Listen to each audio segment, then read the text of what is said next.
Everyone, on behalf of Indian Oil Corporation, it is my privilege to extend a warm welcome to all the institutional investors and senior analysts present here. This is indeed a one-of-a-kind opportunity when, as we have with us the distinguished leadership of Indian Oil, Chairman Indian Oil, Mr. A.S. Sahani, Mr. Anuj Jain, Director Finance, to share their perspective and insights and interact directly with you. At Indian Oil, we place the highest importance to building the long-lasting relationship with the investor community and are committed to interact with you directly on a regular basis. So without much ado, before I request Director Finance to address the gathering, I'll request to start with a brief round of introduction. Right. So, sir, in that case, yeah, I'll request Director Finance to address the gathering and start the proceedings. Yeah, thank you, Pramod. Good morning once again. I will not take much time. Chairman will be sharing with you a lot of developments which are happening in Indian Oil, in oil and gas industry. I will just touch upon few things. First of all, see, in the past 10 years, if you see, Indian Oil has given a return of more than 15% to its shareholders. And that is the past. If you going forward, if you see, the way India GDP growth is happening, we are seeing huge demand in this country. And Indian Oil, being the national oil company with almost 50% market share, will be the company which will take this journey forward. See, a lot of positives are there in the environment. If you see the ecosystem today, crude prices are in a very comfortable range today, below 70 most of the times. Refining margins are good. Our marketing margins are quite healthy nowadays. The profitability Q1 was extraordinarily good.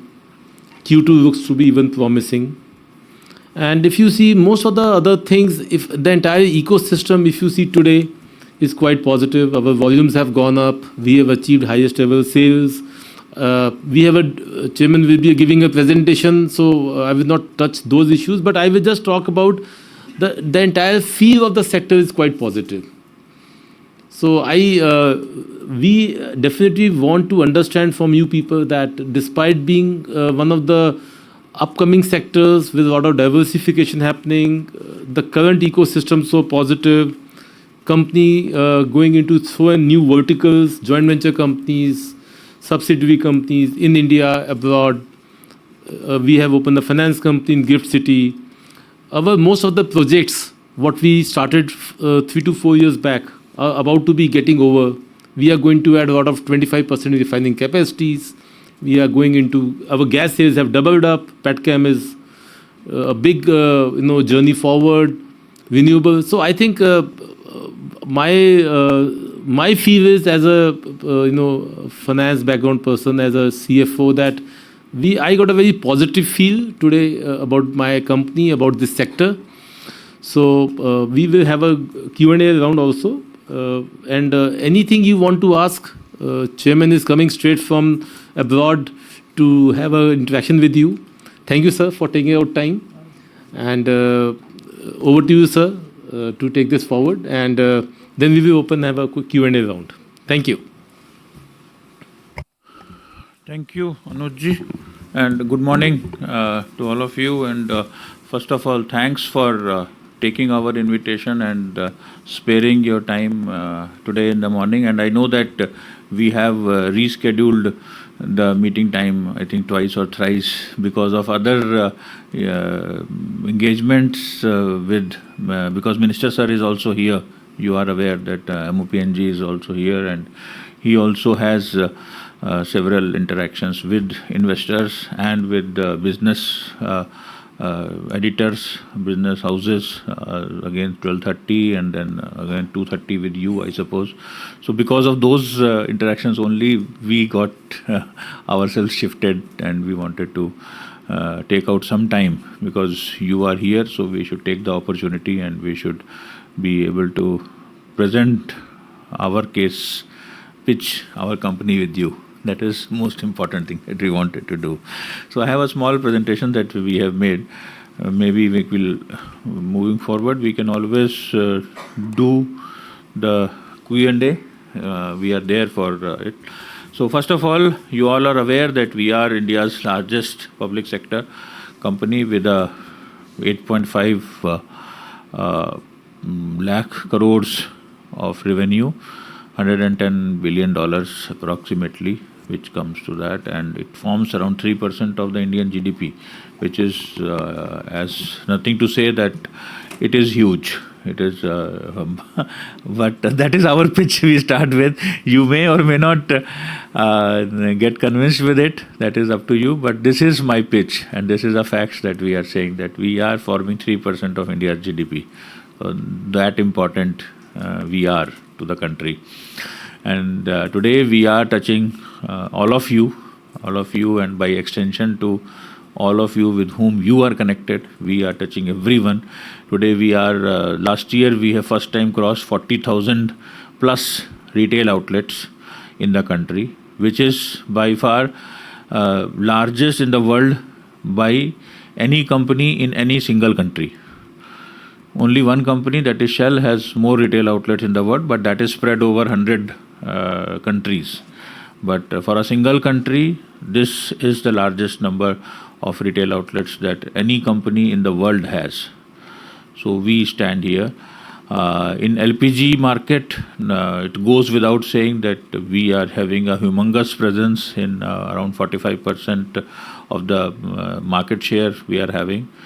That means that yesterday only, as Anuj is telling, that I was there at World LPG Gas Conference, which was happening at Rio de Janeiro. It is still going on, but because of this meeting, I came back today morning, 8 o'clock I reached. So I was there at World LPG Congress, and then there also it is visible that the kind of reach and the kind of scale that we are operating at, nobody in the world is anywhere near it. The nearest that comes is Brazil itself. They were in fact boasting that they are delivering 17 cylinders per second. And they were very proud of it. Their minister himself was giving his speech, and then I also calculated at what we are doing.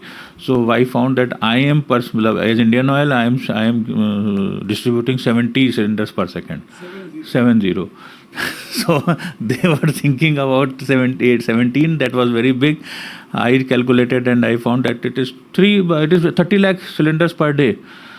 30 lakh cylinders per day we are doing, and plus 30 lakh cylinders are being done by other oil companies also. So 60 lakh cylinders we are distributing every day. So as a company, 30 lakh cylinders. And in connections, we'll say 150 million connections तो Indian Oil के पास हैं. 150 million, 15 crore customers Indian oil के पास हैं, जो कि world में कोई nobody knows about these kind of figures. They are not aware of these kind of figures कि ऐसा भी होता है. So that is the kind of scale, that is the kind of technology, that is the kind of and then इसके ऊपर में PMUI, इसके ऊपर में डायरेक्ट सब्सिडी ट्रांसफ़र, इसके ऊपर में सारा कुछ इसमें इंक्लूडेड है. मतलब everything flows through this company, and this whole PMUI and everything, leadership has been done by all leadership, all technological inputs, all infra support, everything has given by Indian Oil for achieving government's target of increasing this LPG reach. From when we started this PMUI revolution in India, we were at around 65% of the population was served with the cylinders, with the LPG gas. Today it is more than 100%. So that is the kind of achievement, and from there we were at 166 million. Today we are at 330 million connections. So practically double the connections that we have done in last 7 years. So this is the kind of scales that we are talking, and this is not only what has happened in past, as Anuj was saying that ki past ho gaya. Past to hai, but I want to say that this is the foundation on which this company is working and is capable of working. So give me a challenge, I will tell you how it is to be surmounted, how it is to be met. So that is what is great about this company, and that is my pitch for this company.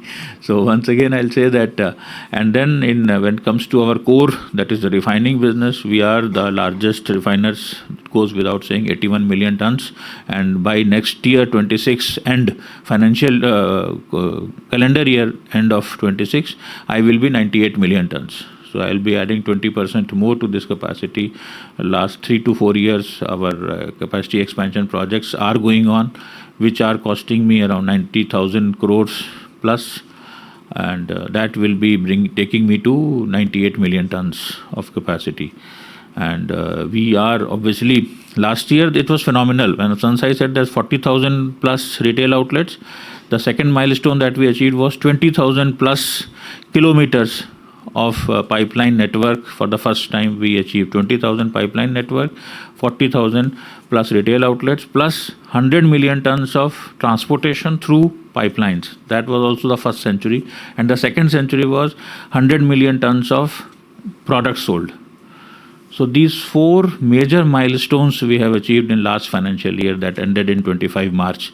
40,000, 20,000 and 100 and 100. These are the 4 major milestones which we have achieved in the last financial year.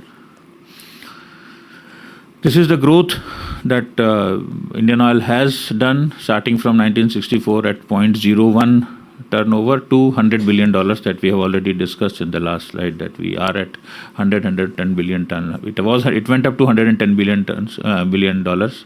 Now it is $100 billion. In the last 2 decades, again, we have increased our refining capacity by 49%, so 50%. From 54 we have gone up to 80, and next now plus 20% again, I'll go to 98 in next 1 year. Pipeline lengths, as you can see, 7.7 thousand to 20,000, 160% growth. Marketing touch points, 240% growth from 18,500 to 63,000. This 63,000 includes the LPG dealerships also. 40,000 was the retail outlets, and this includes the LPG dealerships. And petchem capacity from minuscule, that non-existent of 0.12 million tons, to today I am 4.3 million tons, that is 3,000 times. But from 4.3, in next 5 years, I will be 13 million tons. So that is the kind of growth that we are seeing in this petchem sector, 3x growth from now onwards, from 4.3 to 13 million tons. So it goes without saying that we are in a great health. We have a great opportunity. We have a great roadmap going forward. Our runway is ready. Now only we have to take up that runway and we have to start flying. That is what is we expect to do. Today, the great place, goes without saying that India is in a great place. From 6.4, that is the IMF is also saying that it is going to be 6.4% CAGR going forward, as compared to global only 2.7. And similarly, going forward also up to 2050 also they are predicting that at least 4.8 to 5% CAGR will be there for India. And if India is growing at this pace, what I mean to say that if India has to grow at 6.4% CAGR, its energy requirement also has to grow to that extent, or not exactly to that extent, but to a largely to that extent, and the trajectory has to be same. So today we are at around 1,000 million tons of oil equivalent. My total energy requirement today is 900 to 1,000 million tons of oil equivalent, of which around 9% is given by Indian Oil. That is also a fact. 9% of the total energy requirement of India is given by Indian Oil. That is a fact. And that is at 1,000 million tons of oil equivalent. Once we go ahead, going up to 2040, 2045, this is going to increase. Even if it increases at a minuscule rate of 3% or 1.5, 1.8%, this is not going to be less than 1,700 million tons of oil equivalent going forward. You can imagine 6% CAGR GDP growth, or even 5% CAGR GDP growth, and I am taking less than 2% growth in energy. It is going to be more than that. because it is not going to be service only, it is going to be manufacturing. Now that the emphasis is on today's manufacturing percentage is what, only 17% or something. So it has to grow, manufacturing has to grow, the emphasis of government is on manufacturing, and as manufacturing grows, the energy requirement will grow. And that will grow even more than that. This is a very, very defensive kind of assessment that is there, that 1.2% or 3%. Then itself it goes up to 1700. My personal assessment is that it has to go at least 2000 million tons of oil equivalent, so double. So if I am going to double the energy requirement and I am 9% of the present requirement, I also have to, even if I have to maintain 9%, I have to double my output of energy.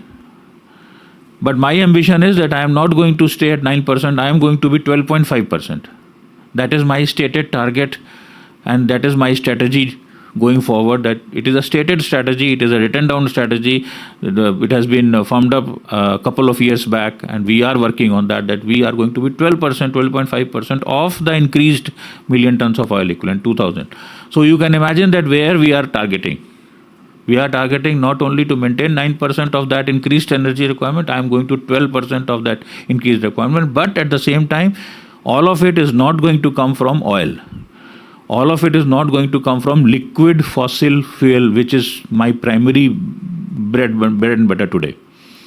So I have to move forward, but I am not going to leave the energy portfolio. That is going to be there. This is what is shown by the assessment that has been given by the IEA and and other assessment agencies, that coal is going to increase from 500 million tons to 582 million tons, and oil from 257 to 327. 327 is pretty much done, because by when we are talking of 26 end or 27 end, we will be already going up to 300 or 310. So 310 is already done. 327 is the ultimate that we have seen, we are estimating that India will be. So we are already more or less there. Gas from 58 to 89 million tons, and similarly biomass, RE, that is renewable energy, nuclear, they will be going, they will be increasing much further. But this is not everything simple. This you are all aware, tariffs, protectionism, volatility in global crude oil prices. Anuj ji was telling that today we are comfortable, that is less than 70, but we have seen in last 2 years or 2.5 years, we have seen $137 to a barrel also, and we have seen $60 to a barrel also. So we have to be prepared, and we have to guard ourselves, we have to hedge ourselves against both the conditions of $60 per barrel or so, or less than 60. Today we are predicting that it might go even lower than $60 per barrel coming 6 months or so. In this financial year itself, it can happen that it will go up to $55 or $50 per barrel also. We have to be prepared for that also, plus we have to be prepared for 100 plus also, because you never know what will happen in the next tweet. We are living tweet by tweet, so we don't know what happens in the next tweet. Let us see. So, and then INR is depreciating against the US dollars. That is a fact that you are all aware. And if it is a nominal rate of 2 to 3%, which it has been following trajectory for the last few years, then it has been taken into account, and it will be taken into account into whatever calculations or whatever assessments we do. But if there is something more than that, then yes, it will be an area of concern going forward. Then excess of technology. It is because when we are saying that in the last slides, when we said about increasing the petrochemical intensity of the company, then technology is an issue. But however, my R&D is fully capable of doing it, and a couple of other R&Ds in oil sector, they are also doing very well. So we are very confident that whether the technology is available from outside or not, we are going to have a very significant say or significant play in the field of chemicals and petrochemicals moving forward. That is a go-to thing for us going forward. And critical minerals, they are also going to be significant when we move forward, and we as a company and we as a country both are committed to increasing our say in the critical minerals when we move forward, both in the field of mining, also in the field of refining and recycling. That is where we want to go in next 5 to 10 years. These are all things which are happening in our ecosystem. We are seeing competitive dynamics. We are saying that the policy is rapidly evolving. Geopolitics, we have already discussed. AI adoption and talent. These are the issues that we are working with. But these are all forcing us to change the ways that we have been working for several decades or years. But we are aware of what we have to change, and we have already taken certain actions towards that change so that we do not fall behind from where we are standing as a dominant player in the field of oil and gas. And we don't want to place it as oil and gas, we want to place it as an energy company only, because oil and gas may not be serving us to that extent when we are talking about doubling our energy offerings for the industry. Then oil and gas will not be sufficient for that. Then we have to be a big energy player. So we need to change and we need to adapt. That is very well known. And there is a big transformative journey that we have started at Indian Oil. This was the main topic of my discussion or my deliberations here, that we have launched Sprint. And we can see on the right hand top, the Sprint logo is there. So we have launched a Sprint transformational journey that was launched on 1st of April 2025, the start of this financial year. And this has these 6 components, starting with S, that is strengthening our core business, because that is where I talked about increasing my refining capacity by 20%, increasing my reach to meet the market requirement wherever it is needed, to scale up my petrochemical capability, because that is my strength. I am, whether you are aware or not, but we are the second largest players in petrochemical business in India after, of course, Reliance, who is the biggest player. We are the second largest players of petrochemicals in India with around 18% market share today. And then as a institutional business across, like meeting all the requirements of the industry, we have to be there and we have to meet our market share. We have to gain our market share so as to meet the requirement of the public and to consume the extra material that we are going to produce, 20% extra refining capacity, that also has to be consumed in India. So that will require my fuel retail market share to be maintained and to increased. The second is the P, is the propel the cost optimization. This has been a cornerstone of this whole sprint, because cost leadership and cost optimization and cost awareness and cost maintaining the cost of repair and maintenance, reducing the cost of the capital projects, ensuring that the capital projects get over within time and within budget, and to bring down my budgeted expenditure by at least 20%. These are the 4 cornerstones of this propelling the cost optimization. And going forward, I'll tell you that how the results have started showing in last 6 months or so, because this, as I told you, has started on 1st of April 2025. And cost is, as you are all aware, that if every penny that I save, every rupee that I save, that goes directly into my bottom line. And that has to be brought into the focus of this company, which this company was more or less on the growth path. Only we were thinking of doing the job, we were thinking of growing ourselves, we were thinking of expanding. But at what cost? That we have started looking into very strictly and very stringently, that cost has to be optimized. And this message has gone up to the last person in Indian Oil, that cost optimization and cost awareness is going to be the best thing going forward. And we have to be the leaders not only in the market, not only in meeting the capital investment, not only in doing the expansion projects, but also in the cost leadership. That is the ultimate aim that we have given to our people, and that is what we have been propagating, and we have been meeting and talking to each and every person in the organization, that this has to, and this has already, we are very satisfied, we are very happy that each and every person today of my 30,000 people who are working with me, each and every person is today aware. If you ask him what is on top of your mind, he or she will certainly say that cost. That is the success that I take for last 5 to 6 months, that this has gone down very well with my people, and they are all ready to contribute their bit in bringing this cost leadership. The third one is reinforcing the customer centricity.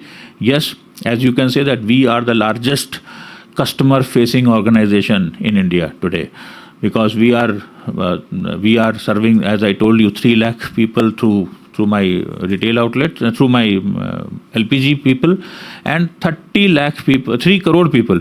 3 crore people are visiting my retail outlets every day. So 3 crore customers we are facing every day on the retail outlet, and 3 lakh customers we are serving in their houses every day. So we are the largest customer facing company in the country. So we have to bring in whatever we do, customer has to be brought into the center, and that message also has started going into the people. And this message is not limited to my 30,000 strong people only. This has gone to 5 lakh more people, because those 5 lakh people are the customer attendants who are working for me at the retail outlets, and the LPG delivery boys who are going and visiting your houses and my houses for delivering the LPG. So that also count to 5 lakh people. So this 5 lakh plus 30,000, it has gone to that customer has to be brought into the center of everything. That is what we have taken the initiative. And plus integrating the technology, driving digitalization, bringing AI into workings. Today, I am very happy to state that in my first 1.0, what was that? The initiative of strategic IS, strategic information system 1.0, there around 250 use cases have already been implemented, and they are already working in our various operational fields, refineries, marketing, finance, HR, everywhere we have already used 250 use cases, and they are all integrated to lead to better efficiency. And now today, I think in this month only, we are going to launch the 2.0 version of the same strategic IS, strategic information system drive, which is being done with AT Kearney. The first one was also done with AT Kearney. The second one is also being done with AT Kearney, but that was coming with a gap of 1 year, because we have stabilized all the use cases. We have taken the benefits out of it. We have assessed what kind of benefit they are giving, and based on that, we are going in for 2.0 version of it. And this, we are going to be the lead. We are already the leaders in the industry for AI implementation in our workplace. And this, because this story is not out there, because you are not aware of these stories. That is why we have to give you this pitch today, because most of the people are not aware that a company like Indian Oil, because we are branded as big PSUs only, so we are lethargic or we are lazy, but we are not so. We are not doing. We are doing much better than that, and that is the story that I wanted to communicate to you. That is why this meeting is so important for us. And nurture leadership and talent. Today, you can see that leadership in Indian Oil is legendary. Even today, it is legendary, because today, in the last 6-8 months that I have been at the helm of Indian Oil, I have released at least 6 people from my ranks, who have gone to other companies, other public sector undertakings, and they have taken charge there. Today, Director Finance of Hindustan Copper, he is our person. Today, Director Finance of that East wala,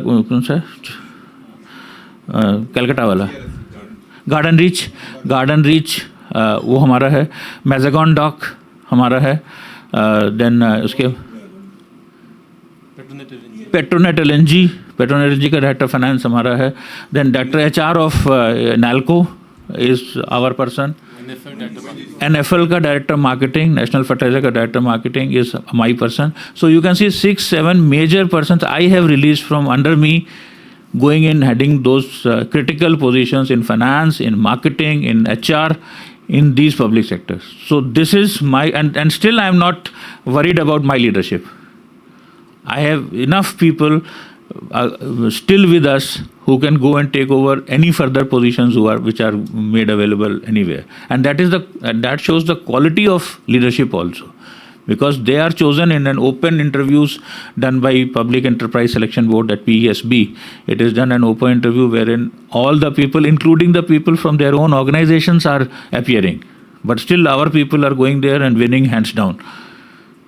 So that is the talent and that is the leadership content that Indian Oil has. And that is not true for many companies which you look around. So, and then we are not happy with this. We are still working on nurturing our leadership to a level wherein I will have at least 50 to 70 people ready to take any board position at any point of time going forward. So that is a definitive program that we are taking up, which will also be starting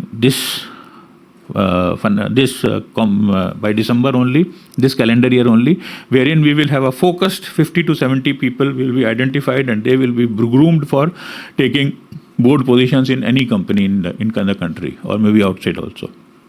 That is the focus that we are putting on nurturing our leadership. And we have to be transition ready, because transition is there. We can't deny it. As I said that we are not charting our growth path based on only fossil fuel or only liquid fossil. We are working assiduously towards expanding our horizons, towards retail out, towards renewable energy, towards CBG, that is compressed biogas. We are putting up around 30 plants for getting around 50 million tons of compressed biogas from us. Plus, gas business is a big plus for us. We are growing at a phenomenal rate. In last 2 years, we have grown at least 30 to 35% CAGR in last 2 years on the gas business. A huge growth is there. We have around, along with my partners, we have around 49 geographical areas under our belt which are going to work for CBG. We are working on liquid natural gas, LNG, as a mode of transport for heavy fuels. LNG, mind you, not the CNG one. It is LNG, liquid natural gas, directly going into the trucks.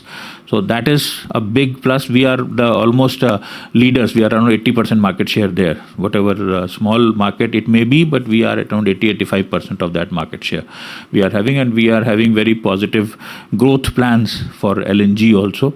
Then compressed natural gas, that is CNG, is anyway there. It is already there. So, and plus our refineries are consuming a lot of natural gas. So natural gas is a big business for us and a big growth area when we move forward.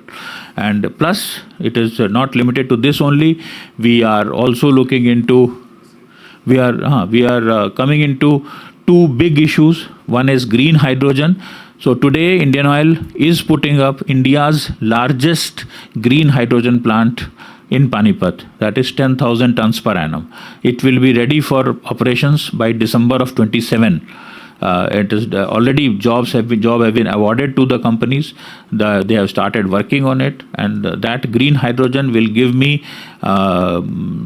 scope for putting it into mobility or into the refineries for reducing its total carbon footprint. That is one part of it. The second part is sustainable aviation fuel.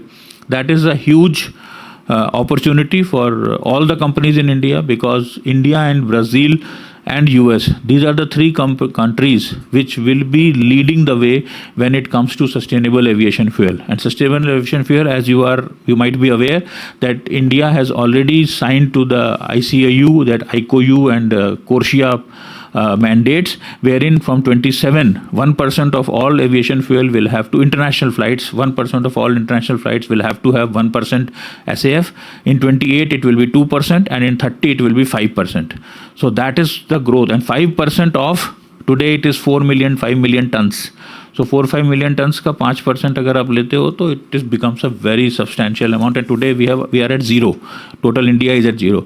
And the good news is that Indian Oil is the only company in the country today which has got the certification for producing sustainable aviation fuel. We are the only company in the country today. And based on that certification, we are going to start producing the SAF from March of 26 from Panipat once again, starting from the used cooking oil. So all certifications, all technology, everything is in place. Now we are only have to start production and start using it in the aviation business. So these two are the big initiatives that we have already taken in last 5-6 months. So we need to transform. We need to sprint. That is the logo, that is the motto that we have given to our people. We have taken upon ourselves that we have to sprint. We can't be seen as laggards. We can't be seen as lazy people. We can't be seen as status quoist people. We are not so. And now we are demonstrating it also. And this we have already launched in and there are these are not the only logos or things that are written for public consumption. These have been bifurcated or dissected into each and every area where we want to be in each of these areas. Every area has been given a target, and total 25 targets have been placed for each and every vertical of the corporation so that we move forward, and they are all quantifiable. I'm not giving the quantities here deliberately. The quantities are for internal consumption. We are just putting a generic word here, but believe me that each of these columns has deliverables which are very specific, which are very clearly given to the teams for them to achieve. So we are not mentioning them here, the figures, but we can discuss them over tea or something, that in each of these, what are our targets going forward.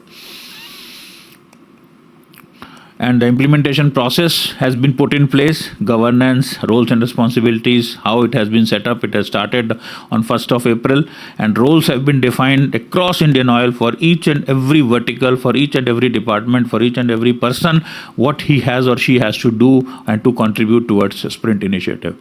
So some green shoots, because as I told, 6 months have already passed. So we can see some of the green shoots. In the left-hand side, you can see that the EII, that the Energy Intensity Index of Solomon, which is a very profound benchmark for all the energy consumption that these refineries do, because this is based on 250 plus refineries that Messrs Solomon, they do every alternate year. And then they find out who are all in the first quartile, second quartile, third quartile, or fourth quartile. First quartile means the top 25% of the refineries. So we are very happy to say that 2 of our refineries have already gone into the first quartile. And this has happened for the first time in the history of Indian Oil, or in the history of any Indian PSUs. This has happened.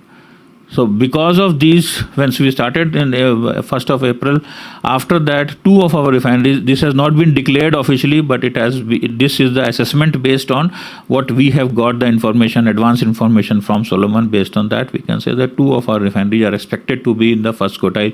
And the target is that by 28, when this sprint ends, this sprint is a 3-year journey. We have not given a short-term target to it. We have given a target of 3 years for completing the targets that we have set for ourselves for next 3 years. By 3 years, all my 9 refineries, 10 refineries rather, all my 10 refineries including CPCL will be in quartile 1. That is the target that we have taken. Quartile 1 means top 25% refineries of the world. That is the target that we have taken, and this is what green shoots are already showing. Retail outlets commissioned by Indian Oil, they have increased by 50%. As compared to last year in the same duration, from April to August 24 compared to April to August 25. This is how we have fared. Auto lube sales, that lube sales के अंदर भी we have taken a very specific target of auto lube sales that have to be increased, and that is also showing an increase of 5% market share and 8% year-on-year growth and 5% increase in market share in the April to August 24 as compared to April to August 25. So these are some of the green shoots that are going there. Plus, as I mentioned earlier, that last year we crossed 100 million tons of total sales in our market that we have already achieved in the last financial year. And that journey was not a fluke. That is what I want to mention here, that the first quarter of this year, that is April, May, June of 25, this year it has been the highest ever sales of products ever achieved by Indian Oil. So that momentum that has done for 100 million tons, that is again continuing in the first quarter also. The first quarter was the highest ever quarterly market share sales of Indian Oil ever in the history. So these are all what we have already got. We have got some good media coverage also on this. I don't know whether you have got the opportunity of getting into this or not. Business Standard covered us, IOCL's Project Sprint in August 25, and Business Line also in May 25 they covered Indian Oil's Project Sprint Strategic Transformation. So this is how media has also covered us. I don't know whether it has reached you or not, but in nutshell, it is not a project that I tell. It is a very transformative step that we have taken. It is going to be part of our daily operations. It will go very far into meeting the benchmarks, going beyond the benchmarks, pushing the boundaries, moving faster with execution, and to sustain the momentum. This is the kind of thing that we want to do with the sprint, and that is the way forward for us. I think this is what I wanted to share. Maybe I think we are ready for the Q&A. Thank you so much. Thank you. And sharing Indian Oil's transformative initiative, Project Sprint. This forward-looking initiative of Indian Oil truly reflects our commitment for long-term value creation for all the stakeholders. We will now open the floor for discussion and invite our valued and esteemed investors and analysts to kindly share their queries for the leadership. We'll be happy to address them. We'll also request to kindly share your name and name of the organization before asking the question. Thank you so much. Can I go ahead? Yeah, please. Yeah. Thank you, sir, for providing that perspective on where the company is and what is going on and what the future plans are. This is Probal Sen from ISEC. I just had a couple of questions. Firstly, as far as petrochemicals is concerned, we obviously know that domestic demand is something that is fueling the expansion plans for a lot of domestic companies. And you also mentioned that you want to move to specialty chemicals in terms of making it more profitable. But in terms of the other side of the equation, optimizing of the input costs, if you can just share some thoughts on how you're looking at optimizing, let's say, the input portfolio, diversifying away from, and correct me if I'm wrong, from a naphtha-heavy input, model that we have currently, into maybe more alternative sources. And the second part of that is that as far as petrochemical pricing is concerned, at the end of the day, we still remain price takers to a certain extent. So how are you seeing that pricing scenario evolve in view of what China is doing in terms of, cleaning up its portfolio? And therefore, how does it affect our plans for expansion and what kind of returns we expect? Sorry for the No, you rightly said. No, very rightly you have pointed out the issues. These are the two basic issues that are concerning the whole of petrochemical industry. But my take is a bit different on it. First point I'll discuss first, that is the naphtha point that you have mentioned. When we talk of transition, we are seeing that MS on petrol is going to be the biggest affected product today. Diesel, to a large extent, is not affected up till now. Gasoline is one product, petrol is the one product which is going to be affected by EVs, because two-wheelers are getting affected, getting converted into EVs very quickly. So petrol will be affected, and cars also, the smaller cars, the cars which are all presently running on MS or petrol, they will be going to be affected much earlier as compared to diesel. So, and we being the primary refiners, so we will be faced with a situation that we will have extra naphtha going forward, because naphtha is a basic component for petrol, you are aware of that. So that will be a hedge for me moving forward, going to petrochemical side from naphtha. That is one. But having said that, your point is very well taken that naphtha is not the cheapest of the feedstocks. So for that, for example, I'll tell you, we are aware of the fact, and we have worked upon it, because the biggest petrochemical plant that we are going to put up is going to come at Paradeep in Odisha. That is around 60,000 plus crores project, which will be a mixed feed basically. It will be taking in spare naphtha that will be available from the refineries, plus it will be having C3, C4 from that is the LPG component, C3, C4, imported C3, C4, and it will also have the ethane portion of it. So that will be our hedge against this. So it will be a mix, because I will have naphtha, otherwise I will have to export that naphtha. So I will have to consume the naphtha, but at the same time I can't be fully dependent on naphtha, because that is not the cheapest of the products, of the feedstocks. So I have to, this is how I am managing it. Plus I am trying to put up a ethane cracker also in south somewhere, so that that will also give me a big hedge against my higher priced naphtha as a feedstock for my petrochemicals. So that is one point of it. The other point is pricing. So you have to appreciate that India is a place where this petrochemicals growth story is going to be written down, because as per all the estimates, by 2040 my petrochemical consumption in India is going to be at least 2.5 to 3 times of where we stand today. Today we stand at around 30 million tons. We will be around at least 80 million tons going forward by 2040-45. That is where, when we are talking of 10 trillion economy or something, then this has to be there. So if that is there, and today also around 25% of my petrochemicals are getting imported at this 30 million ton level also. So you can imagine, if the enhanced capacities are not coming up in India, where we will stand. Today we are producing 20-25 million tons, and my requirement is going to be 80 million tons. So you can imagine what is the kind of import this country will have to do.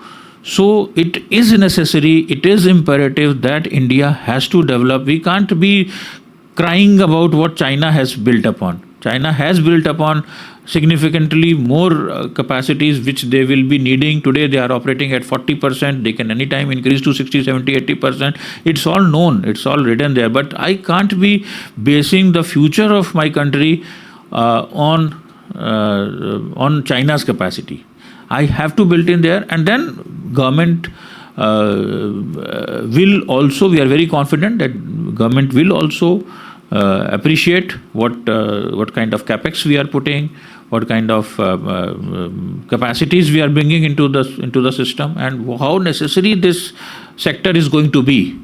That is going to be very important. And when we build on scales, we will be able to compete with China or anybody. That is what we are sure about. One more question, if I may.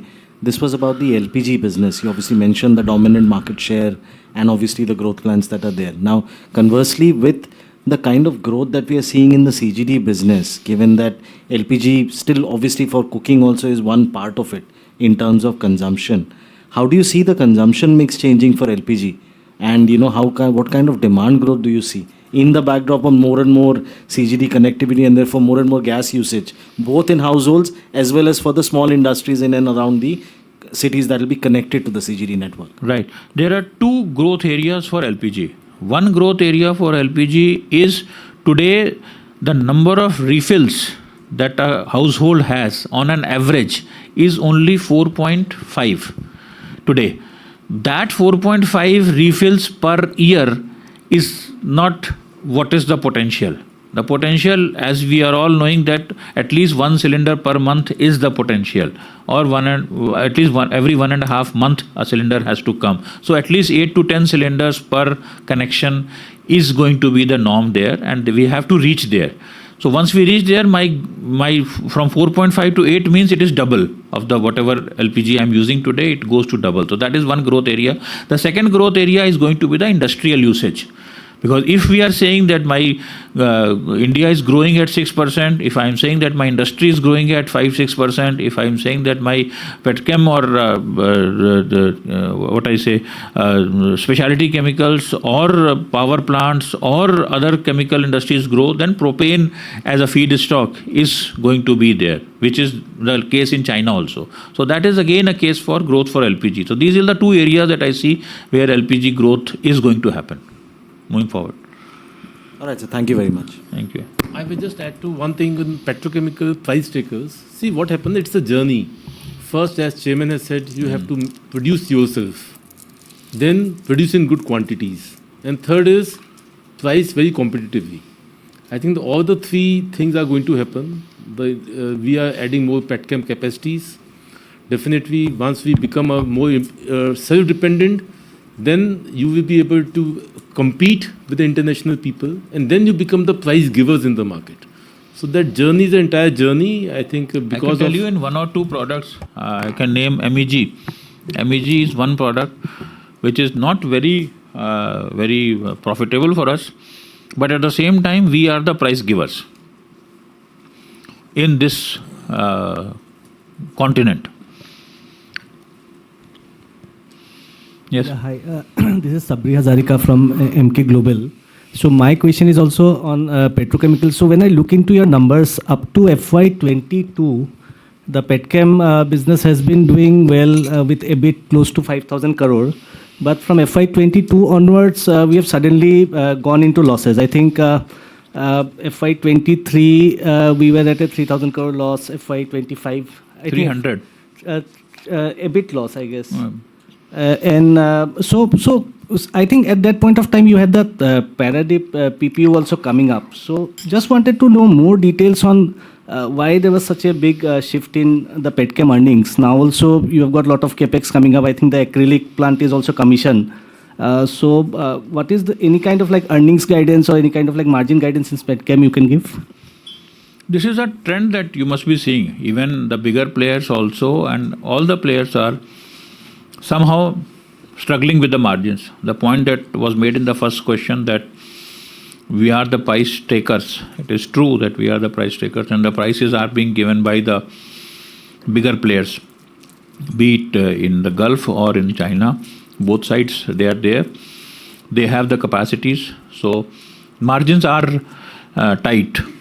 That is not, notwithstanding what we have been doing in Paradip, as you rightly said, that Paradip PP, it is the cheapest PP that can be produced anywhere in the world, because it is coming from my cracker. It is not coming from the naphtha cracker, it is coming from my refinery products.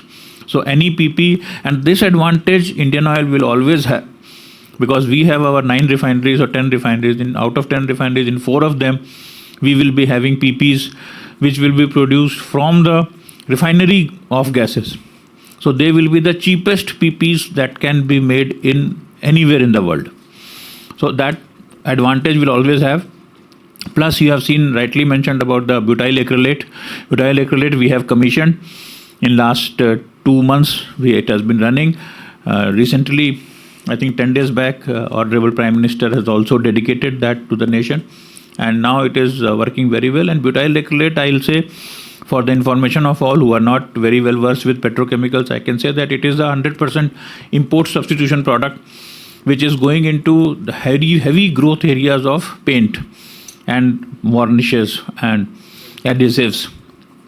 So up till now, only BPCL was producing around 40-45% of the total requirement. Today, we are also producing 45% of the requirement. So going forward, India's dependence on butyl acrylate for 100% import substitution in last 2 years, it has come down from 100% to almost 0. So this is the kind of contribution that we are making to the economy, we are making to the country's growth. That is to be captured somewhere. I will add to what Chairman is saying. See, the numbers are, if you see, I have the numbers, if you see the polymers cracks, which was almost $384 per metric ton in Q1 24-25. It came down to 320. Same case, international market. See, the pricing in domestic is governed by the international pricing. So definitely the margins have come down, but in this year now, Q2 of this year, the margins are again going up. Even if the PTA from $155 per metric ton, it came down to 35. So all the petchem prices, margins came down, but in this quarter, again, it has started moving up. Like for polymers, from 372, it has already gone to 423 this quarter. So again, the rebound has started coming, but it is a cyclical. Sometimes it will go up and down. What we focus is on the very cost competitiveness of our own industry.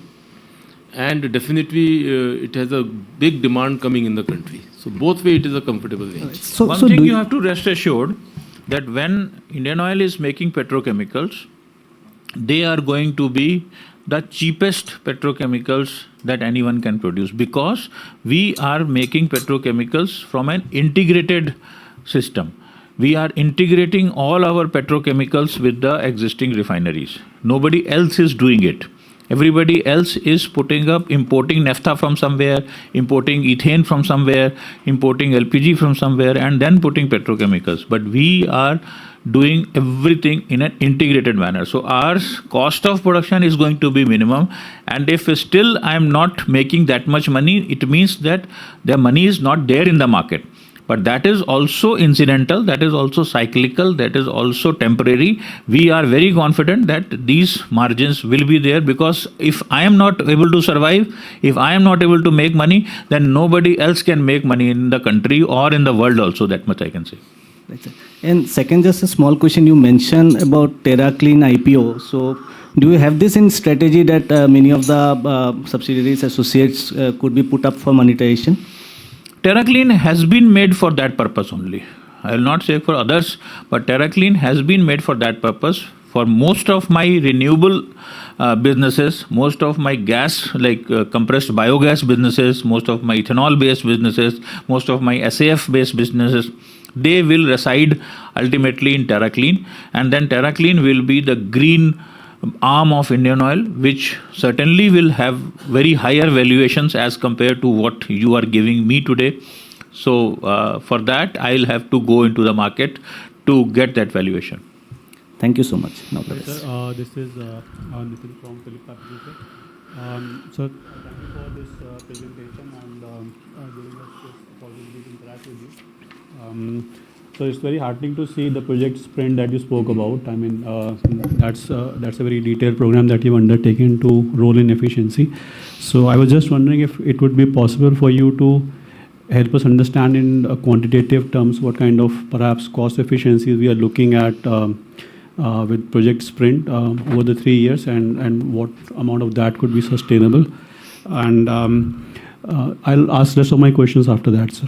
Yeah. First thing is, at the cost point, I'll say that I am bringing down my budgeted cost on revenue expenditure by 20% this year itself. Okay. From what I had budgeted for 25-26, I will bring my revised budget down. I have already brought down my revised budget by 20%.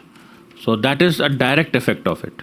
So this will be on the operating cost you mentioned, sir? Revenue side, yes, operating okay. cost. Okay. And then on the capex side, because it is already in the process, already we have committed some money, because orders have already been placed, contracts have already been awarded. So we can't do much on that, but that, rest assured, for any future projects that we are going to take, and will be several of them, because as soon as this 90,000 crore plus expenditure of capex, it dwindles down, it goes towards commissioning. I have another 90,000 crores worth of project which are ready in my drawing board, which will be pushed into execution. And when those are pushed into execution, rest assured that they will be with the maximum capex austerity that can be done in the country. And will be tight time frames. There will be tighter money budgets will be there, and even tighter monitoring and execution of those will be happening. Certainly, sir. And so my second question was with respect to your refinery margins. So, sir, what we observe is that across quarters there is a fair amount of volatility in the reported margins. Some of it also has to do with inventory gains or losses. So is there anything that you are planning to bring in more consistency in the reported margins? Because that, to an extent, I mean, does impact the sentiment in the markets. I mean, people could differ with me, but that's what my sense is. So any thoughts on that, sir? If I actually, if you see the margins which are pure margins, which are working, which are based on my sourcing of crude and my realization from my products, that is practically GRM. And at what cost I am sourcing and at what cost I am selling. The difference of it is gross refinery margin. If you see that gross refinery margin, we are doing consistently well in all my quarters that you can see last 5, 6, 8, 10 quarters. Only problem, only blip that comes into picture, it comes because of the inventory losses. Because that is a totally I'll say, I don't want to use the word, but it is totally out of syllabus kind of a thing. Because at what cost I have sourced the crude and at what cost I am when I am selling the product at that date, what is the crude cost? That difference is going into my books as a inventory loss. If I keep it aside, all my GRMs are pretty healthy. And they are pretty consistent. So, but at the reporting side, we are always doing our what you call normalized GRM, which takes care of these things, which takes care of the inventory loss and all, because we are reporting in a very fair and transparent manner. We don't want to mislead anybody, because it can be misled if I say that, oh, my GRM is growing this, it is going very high. There is no fun in doing it, because as soon as you ask the second question that what is your inventory loss, I will have to go on the back foot and I have to tell you the truth. So I am always telling you the truth, that after taking the inventory loss into account, I get this. Certainly, sir. So basically, that's where I was coming from. So inventory losses are basically sort of the surprise element. And is there anything that we can do, perhaps? I mean, as you mentioned that there are use cases that you've identified for implementation of AI and ML. So is there anything that can be undertaken to better manage the inventory and perhaps reduce the surprise element from inventory losses? Right. You are saying it is not a surprise for us. It is a surprise for the market. That is for sure. But we are monitoring it on a daily basis, on a hourly basis, that where my inventory costs are going, where they are heading for. It is not a surprise for us. But at the same time, yes, you have very rightly pointed out, AI is one part of it. AI and ML is being primarily used to reduce my OPEX or reduce my revenue cost, or my cost of conversion in the refineries and in the supply chain. That is very important.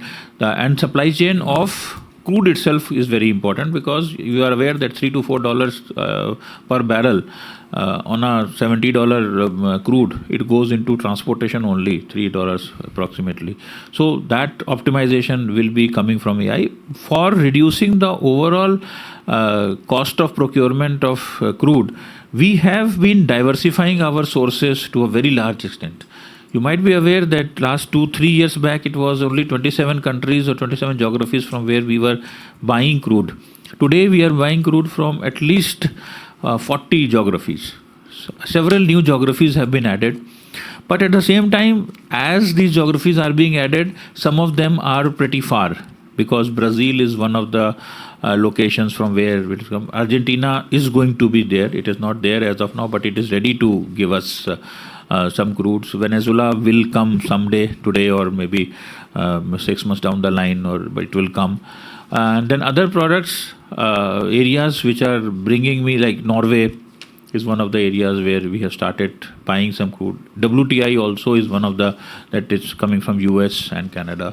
They are also there, but they are all adding to the inventory cost, because as the transit days increase, my vulnerability towards inventory cost it increases. But at the same time, it is not always so gloomy. At times, it is helpful also, because when the price increase, that gives me extra money even without doing any processing. So that inventory gains are also part of the game, and inventory loss is also part of the game. So we should not crib about inventory losses to a large extent, because once Every year we are seeing that once every year it is going to be inventory loss, and once every year it is going to be inventory gain also. So it is both ways. Sure, thank you, sir. I will add on to what Chairman has said. See, what is happening, each company will have its own characteristics. Indian Oil has 10 refineries, and we have a lot of like Panipat. A lot of refineries are there, which we carry a lot of crude and finished goods in our system. So we almost have 17 to 18 million metric ton of stock in our books of account. And the entire valuation of pricing is international driven. So as Chairman has said, sometimes we may take a hit and sometimes it will come back. On a broad basis, if you see year on year, it will stabilize somewhere. So that is quarter on quarter movement it does affect, we understand. But that is the pure accounting what we have to do in the books of account. Yeah. The 17-18 million ton is inclusive of crude that you hold. Crude and products both, yeah. Sure. Thank you, sir. Hi, sir. Hi, sir. Yeah. Firstly, thank you very much for doing this, and I'm sure you must be extremely exhausted that you've just landed this morning. So thank you very much for this. So sir, now just few things I would like to touch upon is that it's very heartening to see the kind of presentation which Sprint we are doing. 3 crore Indians are using Indian Oil on a daily basis, which is staggering, right? It's a consumer-facing company. But sir, I will get to the critical aspect of valuation, right? Because that's ultimately every investor's forte, right? But sir, one thing, if you realize that our valuation, is not being priced as a consumer company, far from it, rather being priced as a commodity company, right? I mean, people talk about it as EV, EBITDA, etc., right? Though classically, that's not the way to value it because you are a consumer and you're touching lives, right? Now, sir, as sir said that, when diesel was decontrolled, right? I go back to 15. You had a very good era when, stocks were re-rated from 2014-15 to 2018. Okay, and at that point of time, our market capitalization touched 2 lakh crore plus, right? At that point of time, also, if you recall, our balance sheet was about 2,40,000. So we were on par with balance sheet, right? After that, I'll actually share this with you. I was seeing this and I every day pull my head and I say that how is this possible? But it is possible, right? Your balance sheet has grown from 2,40,000 to 5,10,000, right? But your market capitalization is still at 2 lakh crore, right? So clearly there is something which we have to take care of is the market is collective wisdom, right? And as much as, we have delivered return, which nobody can deny, but you've not delivered a return to the potential you can deliver. Because, the matter of fact is that you're a $100 billion revenue company and your cumulative profit addition has been 1,32,000 crores from 2019 to 2025. It's absolutely amazing, right?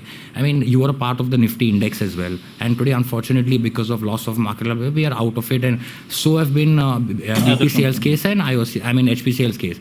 For me, the 3 companies of you are 3 jewels of India because you guys are actually holding India. Today, India can't progress even an inch without the 3 of you. So absolutely what you people all have done is remarkable, right? But what the investors are getting in return is not remarkable, right? Because ultimately anyone who's bought Indian Oil after 2018 has only made dividends, but not made the kind of return which he should have made, right? Because of the fact that your balance sheet is growing, your business is growing. Your 42,000 retail outlets. You are doing something which nobody can fathom. Okay, so on one side of the spectrum, you are doing something which is absolutely fantastic. Okay, you can't take it away from you. But sir, on the other side, the market doesn't value it. Right. So, sir, I have clearly a thought, few thought things which I want to share with you. Maybe right, maybe wrong, I don't know. Yeah. But it is just something that, it is something which comes to mind, right? So, sir, firstly, we always talk about capex, right? We always say this is our capex, but, we don't talk about profitability. Today, ultimately, on the enterprise value, okay, capex is a burden on the investor or the shareholder, right? You just said that we are going to do 90,000 crore. Absolutely good. We are. But then even if you mention that, we'll do 120,000 crore of profit, which you have done, okay, that will kind of re-rate the thing, right? And sir, secondly, if I may touch upon today, the matter of fact is that crude prices are in the sweetest spot for us, okay? There's absolutely no question that 65, 75, I would not even say 70, 75 is beautiful, right? Because our integrated margins are doing extremely well. Marketing, refining, everything, right? But sir, even today, there is fear, right? Nothing holds back market cap valuation for all 3 of you, okay? And I can explicitly say this. It is only fear. There's nothing but fear, right? Because, you can very well see that, when crude prices come down, the first thing is price cut or excise duty hike. No, sir. Just give me one chance. So see, as much as I want Indian oil market of course. capitalization to go up, I'm sure everyone else wants. So, but these are the few things which actually affect us, and not only us, affect market.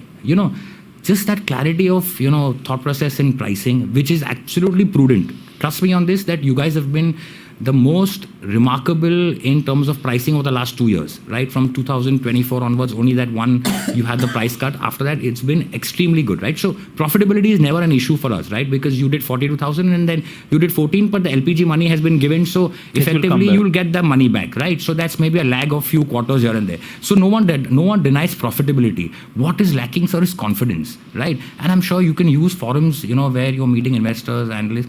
Just that the confidence, of profitability is only what is basically lacking in all the three. I mean, so I'm sure, sir, that you can do.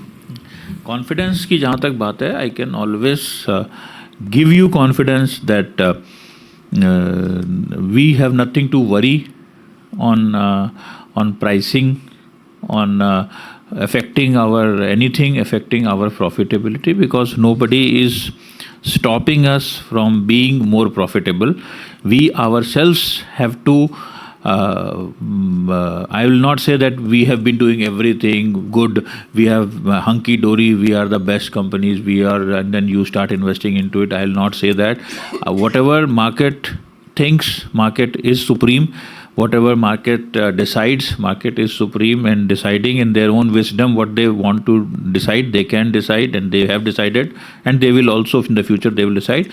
Only thing what we can do is how we can improve ourselves, how we can look inwards and improve ourselves, and how we can look outwards and plan for the future. These are the two things that I can do. I can look into the future and say that yes, these plans are to be there. These are the investments that I have to do. These are the profitability targets that I can set for my company. These are the areas which will not be affected by whatever changes happen here or there, because when I say that most of my future growth is going to come not from the liquid fossil fuel, which we are talking about, the money getting pricing, affected by pricing and all. Today, when I am going into renewable, none of the pricing restrictions will be there. Today, when I am thinking of nuclear, no pricing restrictions will be there. Today, when I am thinking of data centers, no pricing restrictions will be there. Today, when I am thinking of SAF, no pricing restrictions will be there. Green hydrogen, no pricing restrictions will be there. So that is what I can plan for the future. That is what I can move forward and see that these will be away from all kinds of confidence denting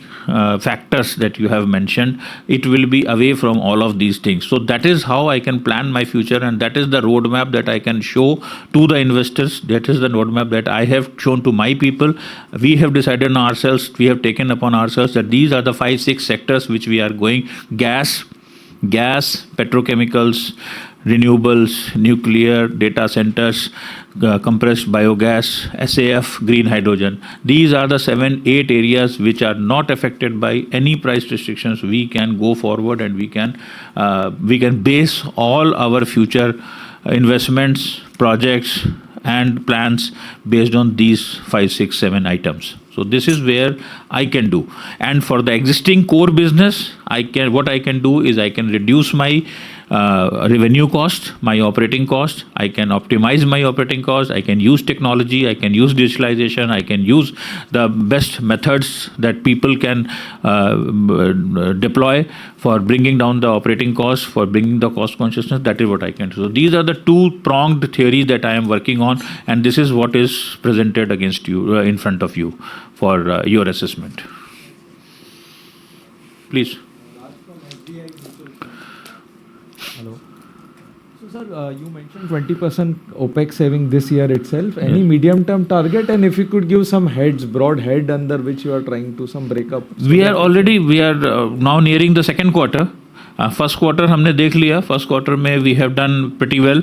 In some places we have saved more than 20% also. In some places we are at 10%. We have not been able to achieve, but they are smaller portions जहाँ पर नहीं कर पाए हैं, but overall it is more than 20% that we have already achieved. In second quarter also, first 2 months हमने देख लिया है, first 2 months में वो trajectory ठीक चल रही है अभी तक. So by maybe second quarter जब खत्म होगा, उसके बाद जब उसकी रिजल्ट हम बताएंगे तो शायद हम तब आपको 2 क्वार्टर का बता पाएंगे कि हमने कितना अचीव किया है. But medium term, any goal, let's say from 20% देखो रिवेन्यू है ना, ये तो रिवेन्यू है. It is a consistent day by day खर्चा होता ही जाता है. तो रिवेन्यू में जो खर्चे हो रहे हैं, रिपेयर एंड मेंटेनेंस में खर्चे हो रहे हैं, जो सप्लाई चेन में खर्चे हो रहे हैं, जो बाकी चीज़ों में जो पर्सनल के ऊपर जो खर्चे हो रहे हैं, वो तो खर्चे होते ही रहते हैं. तो वो 20% अगर हो रहे हैं तो मतलब परसेंटेज टर्म्स में हम काटते जा रहे हैं उसको. And sir, if I see the dividend payout, it was 50% in FY22, brought down to 42% in 24, and then further it's gone to 30% odd in 25. So how should we see this dividend payout ratio? See, we cannot discuss dividend policy is minimum 30%. See, at the time of declaring dividend, how the market is there. See, there's always a gap between when you declare your dividend, how your current profitabilities are happening. So many of those decisions also impact the dividend payout ratios. But definitely, if you see the past 10 years journey, the cumulative return is more than 15% to the shareholders. So that gives you confidence that dividend. Yes, we are definitely also discussing that we, being a huge capex journey, we will definitely maintain the minimum dividends, give a good returns. But if we have a very good projects in hand, we will try to optimize our dividend payouts also in going forward. But on projects as well, all the refinery expansions that we are going through, even if you built $8 of GRM, you are just earning 7.5% ROCs. So it's not that, at least, and if you see our 10-year average return GRMs, they are much below that. So we have to see the integrated margins.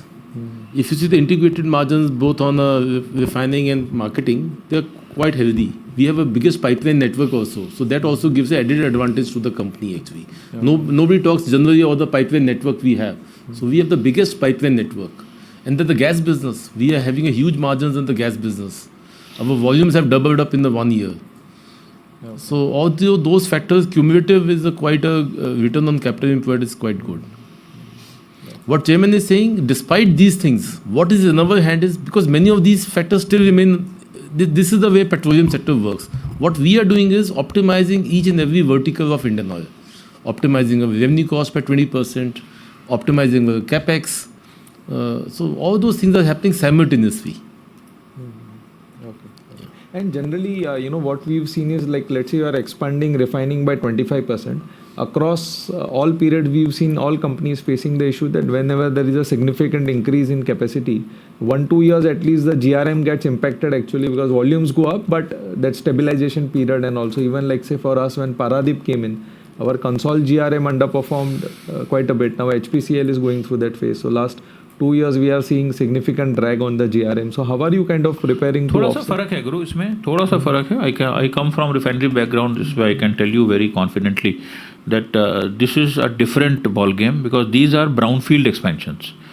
But Paradip was a greenfield refinery, and now that you are mentioning HPCL, that is also a totally greenfield. Bombay and Vizag, for them also it's a upgradation. Bombay and Vizag में तो कोई बड़ा expansion हुआ नहीं है, छोटे छोटे वो बहुत ही हैं, तो वो brownfield expansions हैं, वो भी ठीक ठाक ही हुए होंगे, I guess. But मेरे I'm very confident that these are brownfield expansions because basic infrastructure is available there. Everything, all the expertise, all the repair and maintenance, all the workshop assistance, all the expertise assistance, everything is available there. Townships, people staying there, everything, it's all there. So these take a much lesser time for stabilization as compared to a greenfield. That much I can tell you. Sir.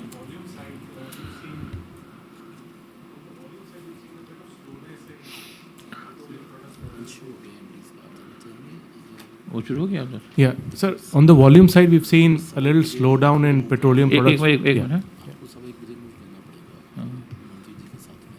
अभी क्या है? अभी तो lunch शुरू हो गया. तुम्हारा बोलना नहीं चाहिए मुझे. हाँ ठीक है, 10-15 मिनट. वो जो उनके साथ जो है, जो न्यूज़ वालों के साथ जो है, वो कितने बजे? 1:15 है, बस वो मुझे बता देना, तब जाना होगा. तो ठीक है, हाँ बोलिए please. Yeah, so on the volume side, we've seen a bit of slowdown in the petroleum products demand for India, but you are still adding capacity. Are you changing the product slate for new refineries or the expansions, or is it likely to be still diesel, petrol heavy?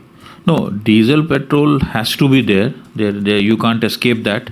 But at the same time, we are tilting more and more towards petrochemicals, because each of these expansions are having significant petrochemical component in them. In Paradeep, I can tell you, even without adding any refinery expansion, we are putting up a 1.2 million tons of PTA plant, PX and PTA plant. That is the capex that we have put in there. In Gujarat, as you are aware, that although we are adding 4 million tons of capacity from 13.7 to 18 million tons, but at the same time we have already added a 300 KTA butyl acrylate plant we have already put in, plus there will be a 500 KTA, 500,000 tons per annum PP plant that will be coming up along with that expansion. So each one of them will have a significant petrochemical portion built into it, and that will take care of the flexibility. Although at the same time,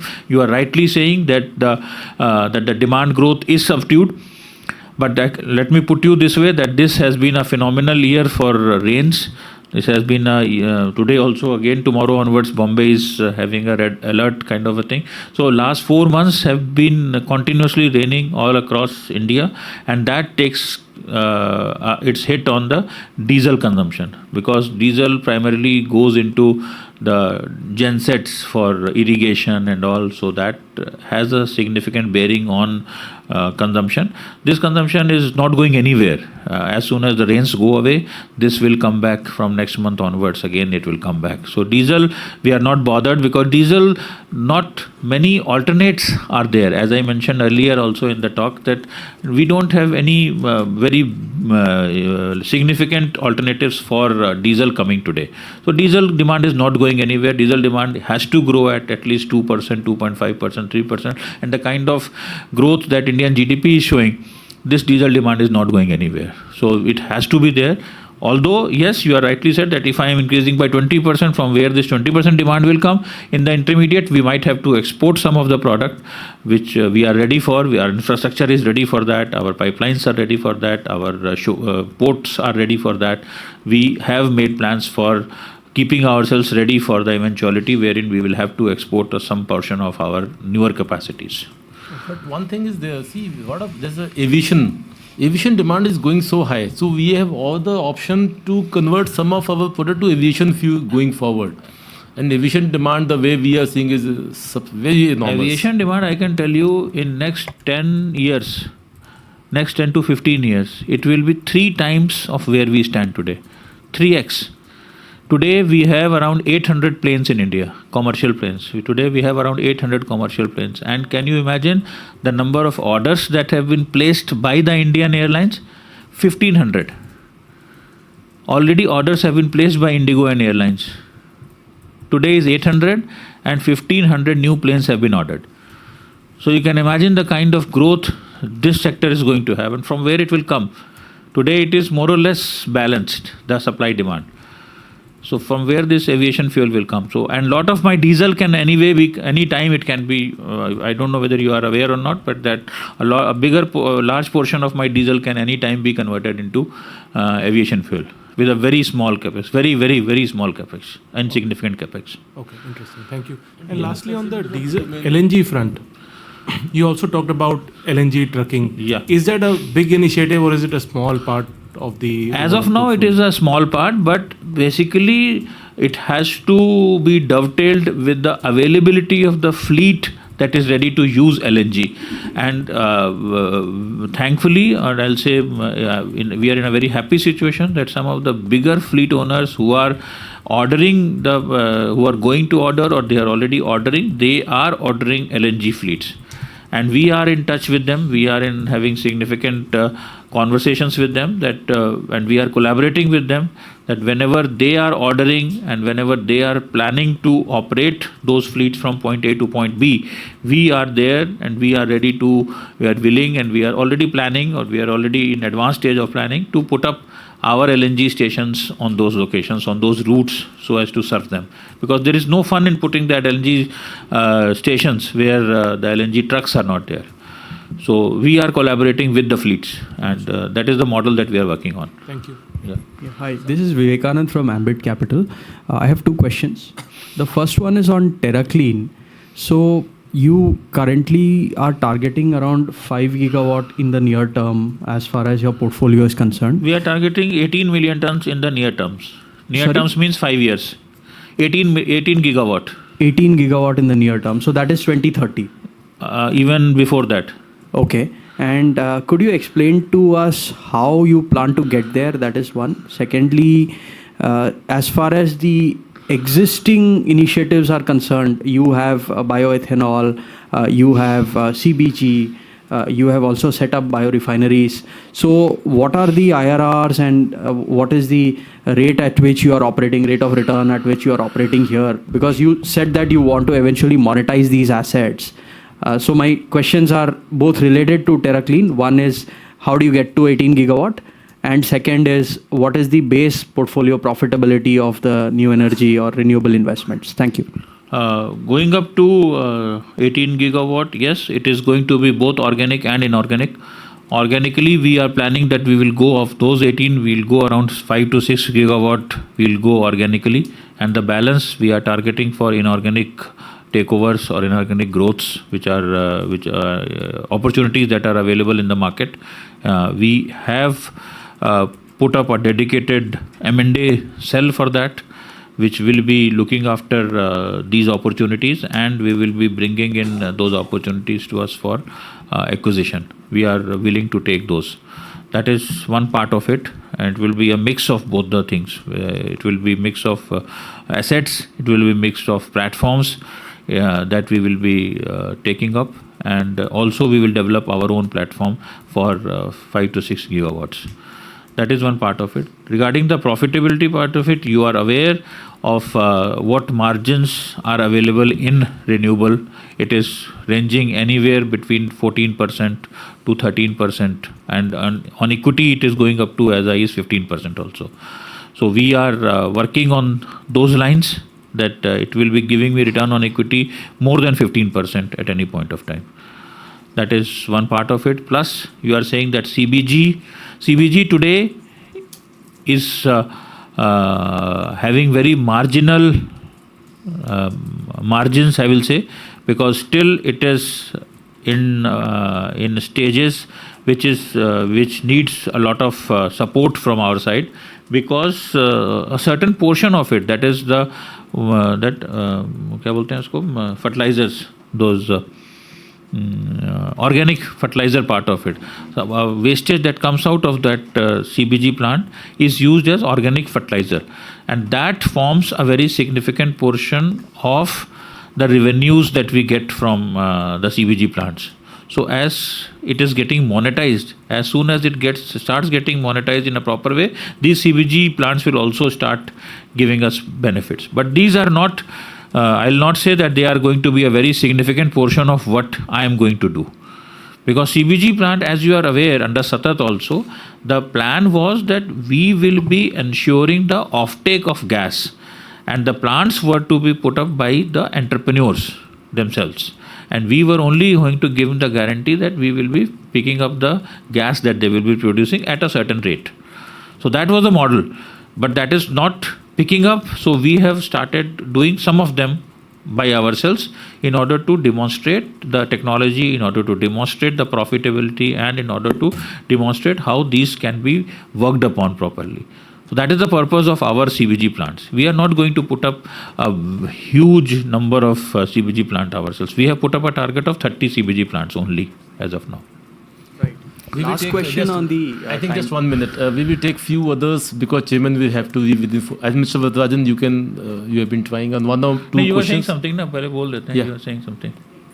Any timelines that you have in mind for the TerraClean IPO?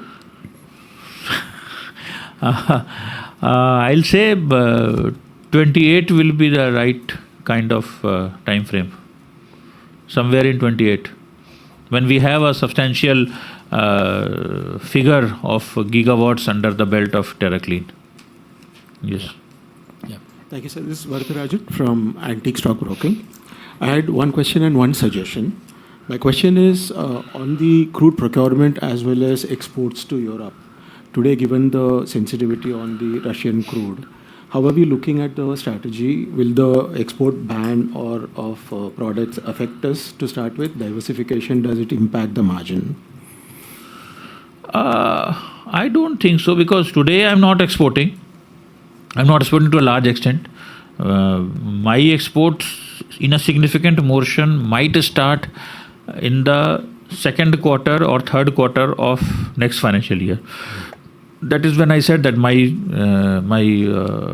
refinery expansions will be getting ready in the next calendar year. So maybe second or third quarter of next financial year, we will be ready with the exports. And at that point of time, we will see what are the geopolitical situations, how it can be managed, how it cannot be managed.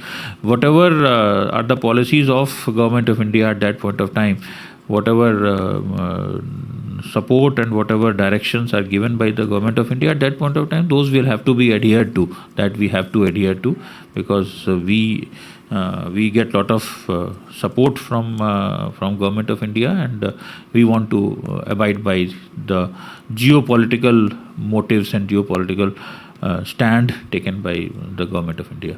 So at that point of time, that decision will be taken. Your concern is very well taken, and we are aware of those, but we can't plan for that right now, because I said we are living by the tweets. So we can't plan for what will happen 1 year down the line. So in which case, I am assuming your proportion of Russian crude import remains the same as of now. Well, there are so many assumptions going into it. That my percentage of Russian crudes will remain same. Ukraine war will still continue. So there are so many assumptions coming into play, which may or may not be true, and then we can't plan for that as of now. So the suggestion I had was about your cross holdings all the PSUs have. So I've been talking to Amit sir as well on that. So that could actually go a long way in terms of actually crystallizing the valuation of the oil companies, because that is not in any way contributing, and we anyway, as analysts, apply a 30% holding company discount on the holding. So in reality, that dilutes your valuation. Yes, we are aware of that, and Anuj is fully focused on that, and he has been working towards making it better, and hopefully we will come out with a better solution. Maybe give us around maybe 1.5 months. Maybe we can come back to you with some solution. Great, sir. And I would like to compliment you on this sprint strategy. I can see a lot of thought process has gone behind it. I wish you all the best. Obviously, we'll be watching the progress. Thank you. Thank you. Thank you so much. Just one question from my side to you. This is Manikanta from Franklin Templeton. I'm just again taking off from where Vardhan has ended. I'm going to ask about sprint strategy itself. I'm wondering about the timing of the strategy here, the OPEX and CAPEX targets which you're talking about. What exactly happened here? What changed here versus last year? Are we positioning ourselves for lower margins, which led us to think about this reduction in OPEX and CAPEX? How sustainable are? No, we are thinking about the money that I am leaving on the table. I don't want to leave that extra money on the table in terms of OPEX. I want to take it into my bank in a profitability manner. Instead of gearing up for low margins, I will say I am gearing up for higher profits. Today I am working with profit motive only. Today there is nothing else that is binding this management today. With Anuj is there, with my total board is there with me, and we are there. We have brought in a fresh thinking into the whole philosophy of public sector working in Indian Oil, that today we are not shy of taking profits. Today we are willing to take profits. Today we are making profits. If I make profit, then I can give profits to you also. I can share that margin of that profit with you also. And the reason why I ask this is, this is not just happening with IOCL, even HPCL is talking about it, and I think I'm assuming BPCL also may talk about this. So that is a core reason why I'm trying to answer that question. Actually, this journey Indian Oil started simultaneously. Everybody sees each other, and it's a welcome step. We are all part of the Government of India. So any good step what is being taken is being shared. Their good steps, we are getting inputs. Our good steps, they are getting inputs. So I think it's a welcome step for the industry as such. We started it early. We Yeah. started it in kicked off in April only. Yeah. 1st April this financial year. We kicked off that, and after that, yes, it is good that industry is following us. So it is. We have always been the benchmark, and we are very happy with that. Thank you, sir. And a bit more color about how you are going to achieve these targets in both OPEX and CAPEX would be helpful, sir. How Then- means it is basically you first of all in any leadership or in any transformational change that one has to bring into an organization such vast as Indian Oil is you have to communicate the intent of the management. Today the intent of the management is that you are doing a good job, pat on the back that yes, you have done a great job, you have expanded the company, you have spread the company, you have brought in growth into the system, but at what cost? That what cost question is being asked today. And it is being, and all of us, all of my people are being encouraged to ask this question that whatever you have done is a wonderful job, but at what cost? So that what cost is about cost consciousness. This communication has gone down from board level to my executive director's level and to the last person in the hierarchy, that this cost consciousness is what is the mantra that this management has followed, and this has to be complied with. And it is not only compliance, it is coming now. We are getting very positive results. We are getting very positive feedback from each and every person with whom we are interacting when we are moving around in the country, meeting people, talking to them, taking their feedbacks on sprint. We are getting very positive feedback on Is this. there any financial incentivization linked to these targets? No, at the we are not giving any financial incentivization to anybody based on this sprint targets. None of them. You have to move? Okay. I'll have to go. Thank you so much, sir. Just only one very quick one.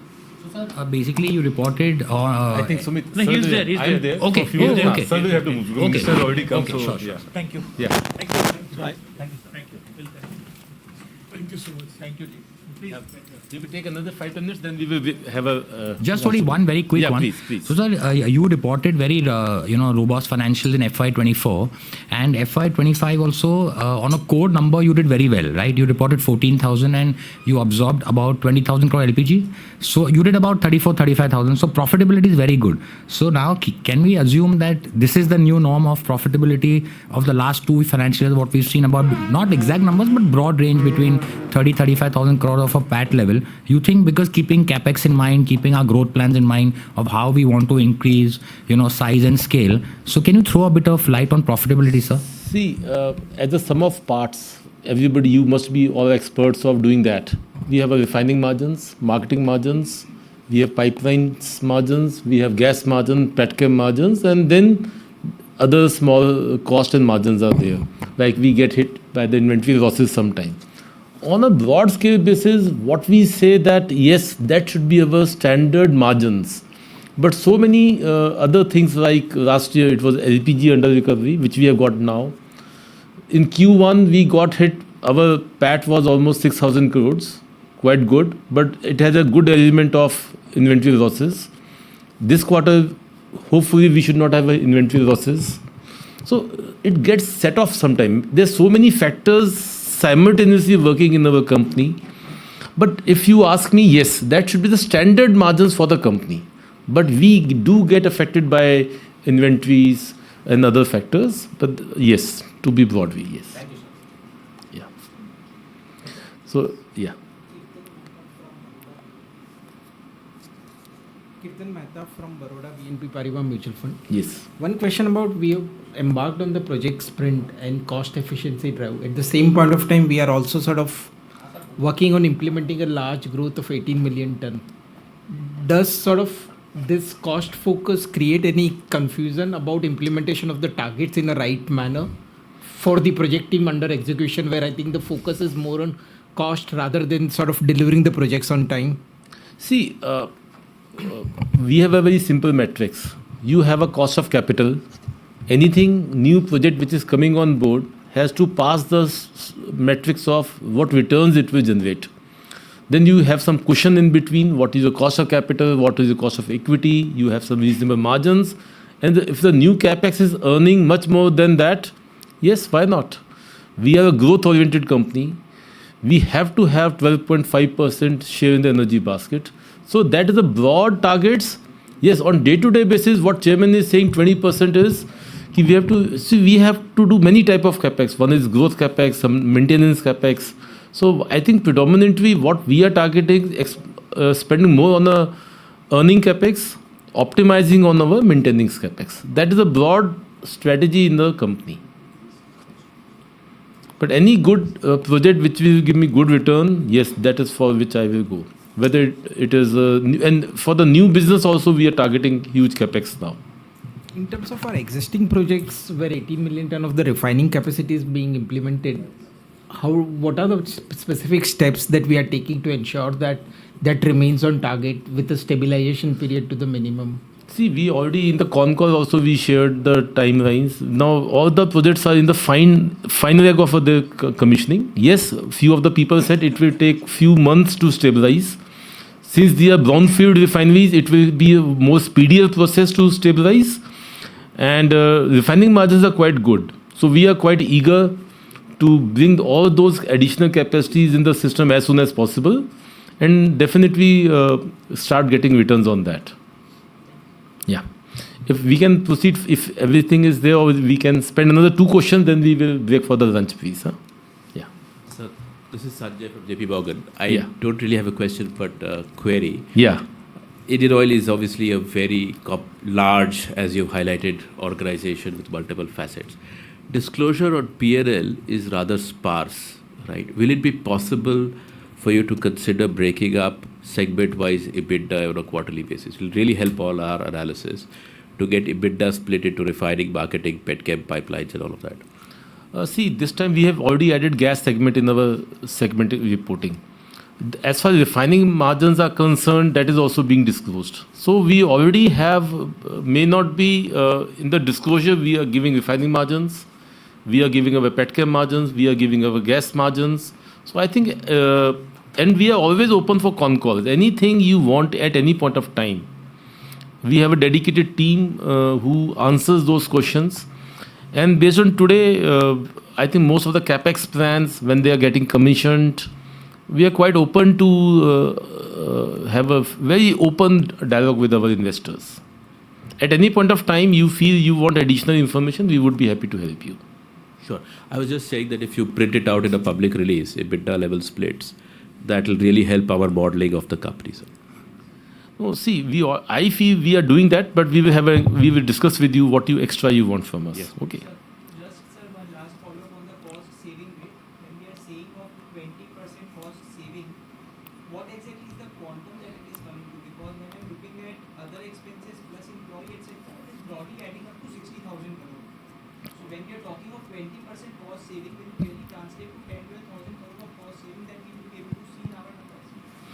See, employee cost we generally don't consider for the reduction because that is we cannot target. But for other overheads, yes, we have kept a target of 20% of whatever budgeted numbers we have.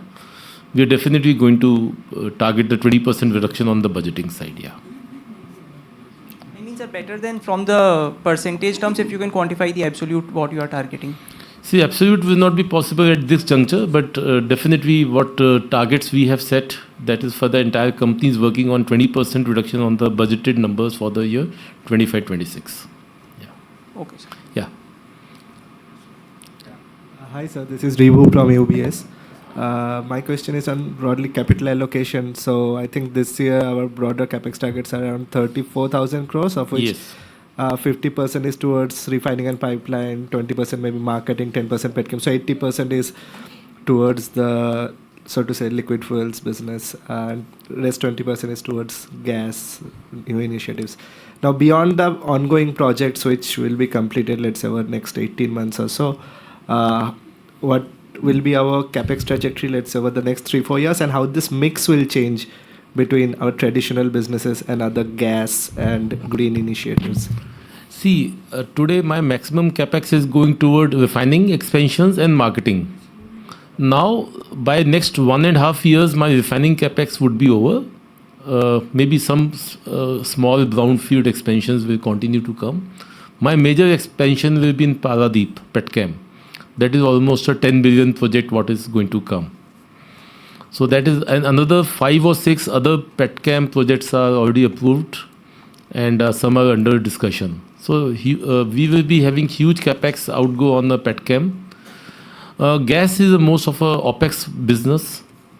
But definitely we are going to spend quite a lot of money into the renewables part now. As we have set a target of 18 gigawatt by 2030 and 1 gigawatt almost cost you 5,000 crores today.